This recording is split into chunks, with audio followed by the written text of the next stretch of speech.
Welcome to Core Discovery Duo. My name's Jay. I'm Don. And we're going to give you a little playthrough of how this works. So we are playing as the Core Discovery characters. I'm playing as Lewis, Don is playing as Clark. And together in this game, we are actually trying to build a map according to some logic rules that have been presented to us. So we randomly place these terrain tokens here, and these are the 4 communal rules that we are allowed to talk about throughout the game. For example, mud, there can only be a maximum of 1 per row and column. Flowers must all be connected, and food has to be in the same row as mushrooms. And we already started with 1 food, so that has to be a mushroom here. Now, what we also did is that this is telling us that the player with this back, which was me, has to take the food, and I did, and then Don has to take the mushroom, and then otherwise we split the remaining tokens up and we put them on our board. So you can see that we each have some rules. I randomly put these here, and I don't know where Don randomly put his, but I will explain these rules. We both have ones that say A, B, C, D around them. One is orthogonal and one is diagonal. And that just means every tile, terrain tile or map tile around this must be different, whether it's orthogonal or whether you have the diagonal one like Don has. It has to be a different. It could be the same as the one in the middle, but it has to be different. This one here means any direction around it. So any of the 8 spaces around it has to be matching that other thing that's on the other side. And I have one that says something cannot be orthogonally adjacent to another thing. Whereas Don has something there, something has to be orthogonally adjacent and something has to be diagonally adjacent.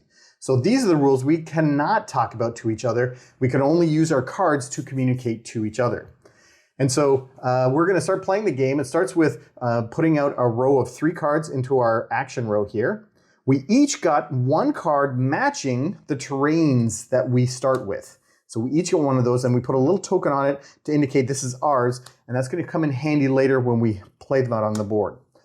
On our turn, we can play the rightmost card from our action row only. We don't have access to these ones yet, or any card from our hand, but these ones in our hands are never refilled. So once these are played, you can only play these. Eventually, we'll have a discard pile, and you can play cards from the top of your discard pile by discarding any 2 cards, well, the top 2 cards from your deck.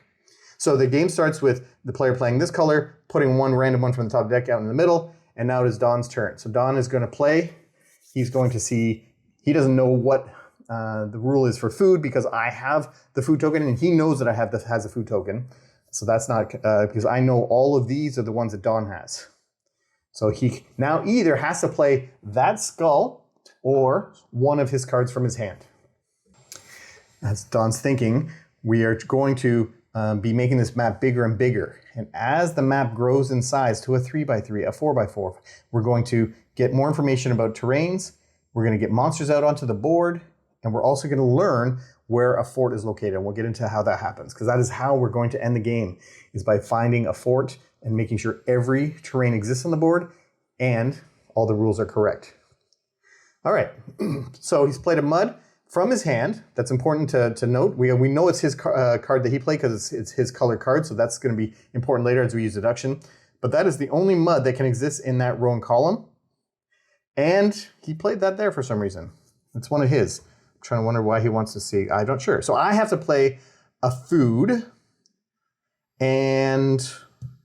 or I could play one of these. So I will, and food also has to be in the same row as mushrooms, and I have a mushroom coming up, so that is good news. So this is, on all of these are at least 1 for, well, these 2 are at least, this one is at least 1. So you could have more than 1 food in the same row as more than 1 mushroom if you wanted to. These are all connected orthogonally, so that's fine, and this is only max 1. So I think I will just place this here. Oh, that made Don go, And I slide these over and I flip up a new one. Turns are pretty straightforward in this game. Oh, interesting. He's getting a wood out. So there's a chance. Now I can move these around however I want. This is not locking anything in. I could say, I think maybe that is something he's trying to communicate to me. So we'll see. We will see. Now it's interesting to note that I also know what his next card is, the tile that he has to play. And so if there's something I can do to help him, that'd be good. Or I have to play a mud, I see. So I think I will play this one here. And that's one from my hand, and he knows it's one from my hand because it has their token on it. And that since those are limited, that's an opportunity for you to really communicate something to your partner.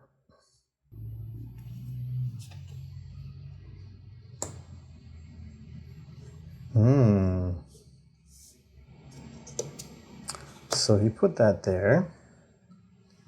I think he was doing that maybe for help me out here. And so this is going to be interesting because I can't do it. All right, I'm going to do this instead then.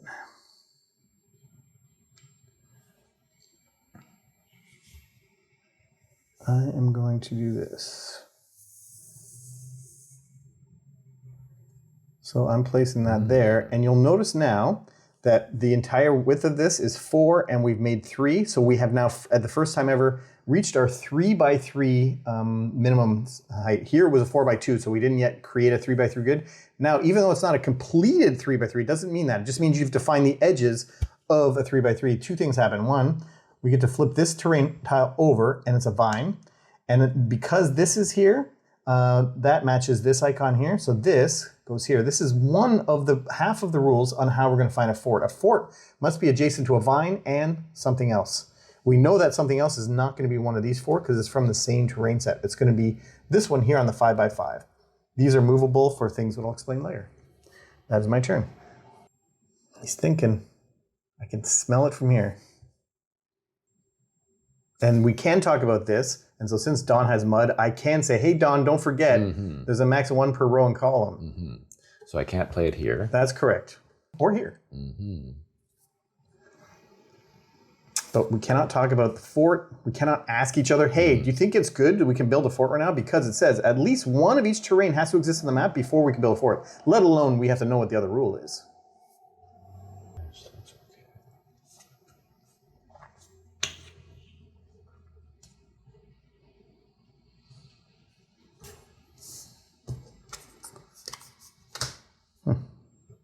Well, that's tricksy. I think I'm going to place this here. And this is opening up. You can't do that. I can't do that. Yeah, you're right. That was verbal. We were allowed to talk about that. Well, what did you do that for then, Don? Got to put it somewhere. Now, here's something that's interesting. If someone places something that doesn't adhere to a rule, you don't mention it. You don't say, no, you can't do that, except for then when it's a verbal thing that we're allowed to talk about.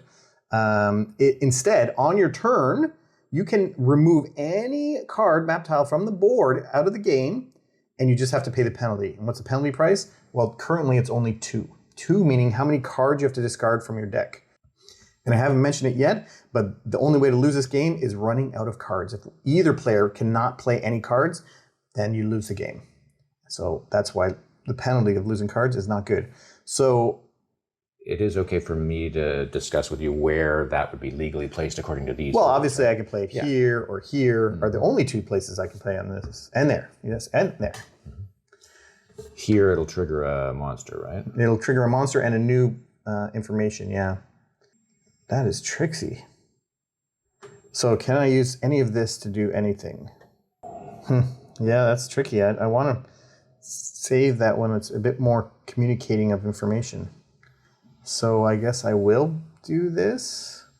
I don't want to go in there, so I guess I'll go up here and do that 4x4. That kind of sucks. So we have made a 4x4. This is a 4x4. So 2 things happen. This comes out, but there's no thing underneath it. Instead, it goes here. What this means is that if either of us play a water, we can take a card, any card from our discard pile, of which we have 0 right now, and shuffle it back into our deck. And it also means we take this monster and put it on the card that was just placed. Now, if anybody ever plays a card, a map tile, in this row or column, then they have to discard 1 card for every monster in that row or column.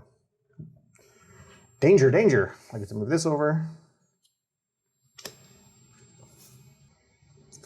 If that is true, that is something we have to pay attention to.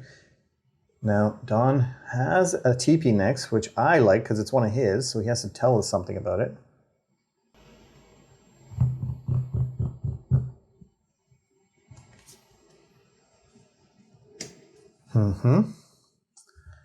What is that telling us? So it's that, so it could be that.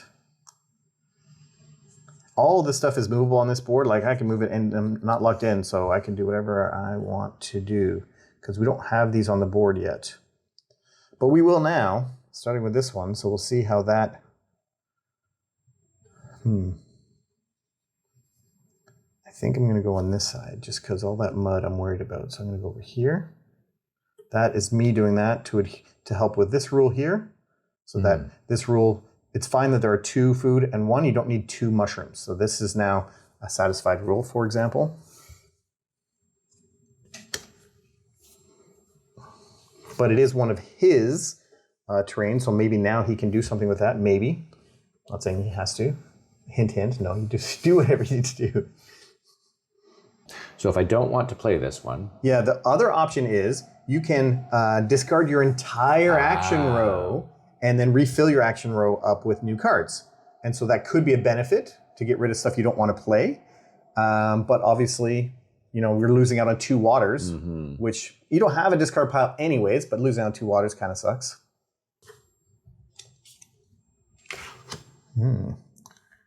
Let's all shift this a little bit this way just for the camera.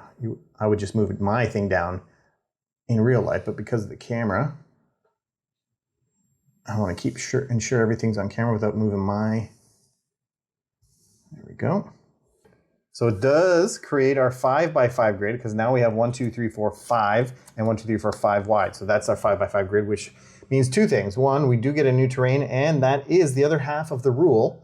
Now we know that forts must be between vines and skulls. And our little buddy here, Minotaur monster, comes out onto this tile there. Ay, ay, ay. Now I gotta play this guy. I've got a flower, or I can play one of these if I want to. I think he doesn't have any information about my flower, so I think it's beneficial for me to place this. But it does mean I'm gonna lose some. But I will play it there. I will lose discard 1 because I'm playing in the same row there as the Minotaur. I lose a rock. That's my turn. Okay.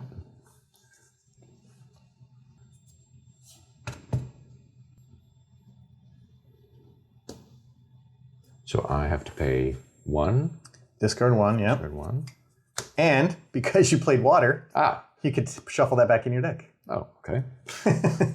That worked out well. It did. That's great. Okay, so that was that. So that's that. So you do that at the end of your turn. Yeah.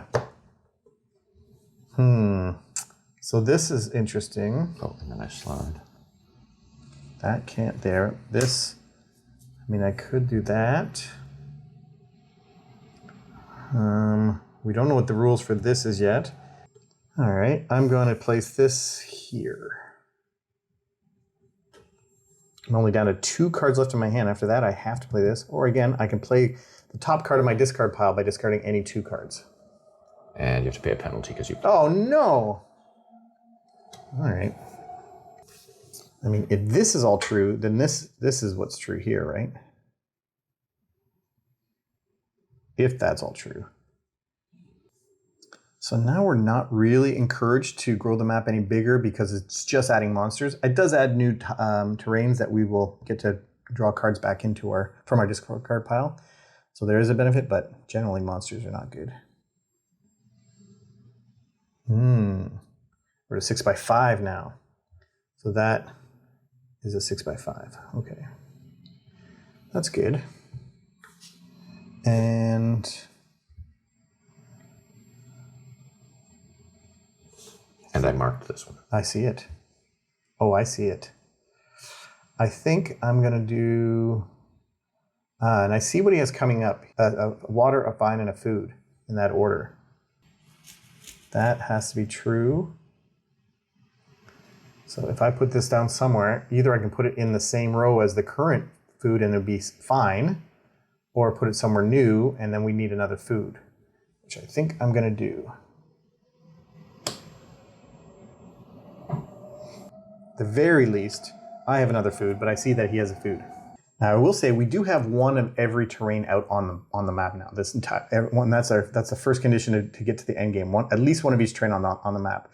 Now at any time, either of us could take this and place it in a spot that adhere to these rules. but that would give the other player an opportunity to say, I disagree, would put it back, pay the penalty, which is now increased to 4, and continue the game. And the person would disagree because they don't believe every rule is correct, and that's because that's the win condition. Check if each rule is true. These rules and all the rules on our boards, every single terrain has to follow the rules. And I'm worried about that. So I discard. Because of this monster. And then I just have to discard 2. 2, yes. Yeah. Okay, so I discard 2. Take the top card because of this. Yeah. And shuffle it back into your deck. And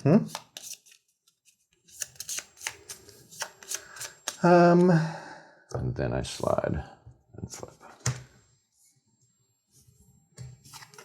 So let's see here. That's fine. This is not fine.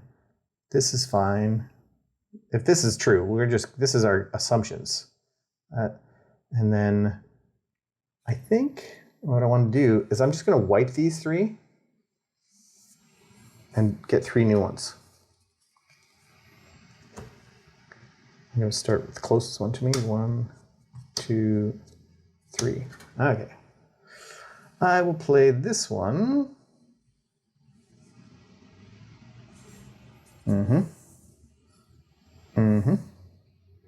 Pay attention to that. Pay attention to these. Anything here I have to pay attention to? All the flowers are connected, so that's pinching off that a bit. And I discard 1 for this.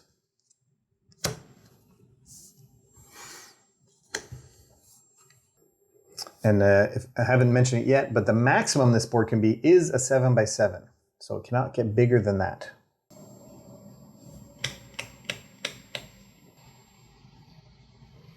Oh, no, I don't want to do that. I will do it that.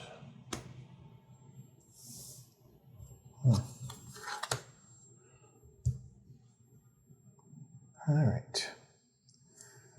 I am going to place that here.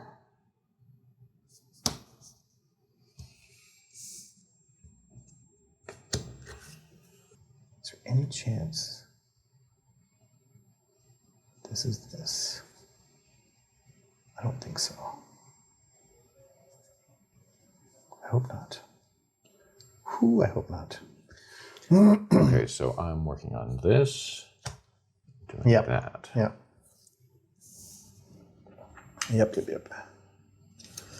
I'm going to wipe these 3. This is risky because if we run out of cards, I'm looking for certain things maybe. So we've only got room for 1 more flower. Yeah, so then you have to either pay the penalty to get rid of it or discard it before you place it. Right. Oh, and the 4 means that you have to pay 4 if you want to remove a card. Okay. I'm going to do this and discard.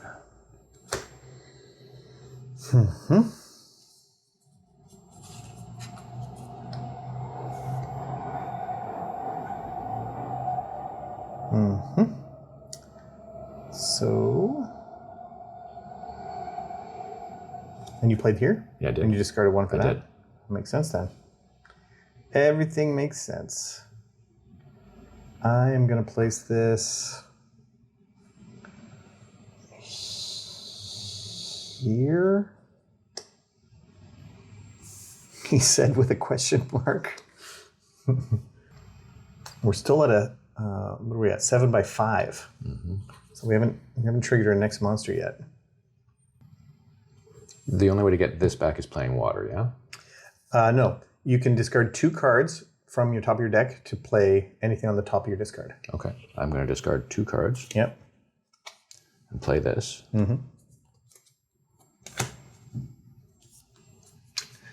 All right. This will be very telling. Now we have made it to a 6x6. So 2 things. We have a new terrain that comes out, so we do get cards back every time we play a rock. And then we have another monster on this one. Okay. I'm going to play this guy. And this now whole side is capped off. We cannot play further this way because we're already at 7. And we're at 6 going this way. So it means I will place this here and lose 2 cards. One for this monster and one for that monster. 1, 2. I'm very near the end of my stack. Okay. Keep going. And that's a 1 monster discard. Yeah, so I do that. Yep. The fact that I discarded a rock does not mean that I get to take No, it it does back. not. I will place this here and discard 1 card. I'm down to 2 plus these 2. So I have 4 cards left to play. So if you have to discard... I will discard this one. Right.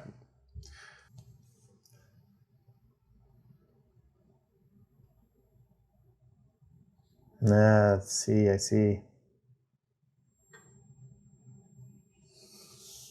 I'm going to look through without changing the order. My discard pile. So I'm doing this. I discard. And then flip up. I'm just seeing what I have in my discard pile. I see. Well, it's obvious I don't have any more cards in it. It's more about what you have in your discard pile. Oh, I think I see what we messed up. No, I have something though, because I got a water. So I must place this somewhere that does not break any rules and hopefully doesn't have any monsters. Let me just check. That's fine.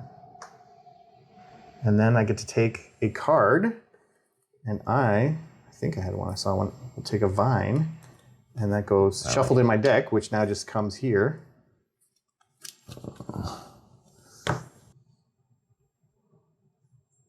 So if I play this rock, then I can dig from my... Yes. Take whatever I want? Yeah, and shuffle it into your deck. Mine was a little easier. Yes. Oh, I see, right. Okay. Oh, gosh. Yes. It's not so easy. No. I'm in trouble. Okay, so... Oh, wait, is there even any point to this? We've got 3 of each, right? No. Damn it. Oh. Because we know we each it's have okay. It's okay. 3 of each terrain. You can look through your discard pile if you're wondering if it's in your discard pile. No, I can see that it... Yeah, but it might be in your deck or... Oh, I see what you're saying. Yeah. Okay, so I think I'm okay. I am going to play this here and discard 2. 1, 2. Don't be a good one. And be a good one. And then you get another card. Oh, I get to draw... Oh, Nope. But I played this. A rock. Yep. So you get to find something from your discard pile and shuffle back into those 2 cards.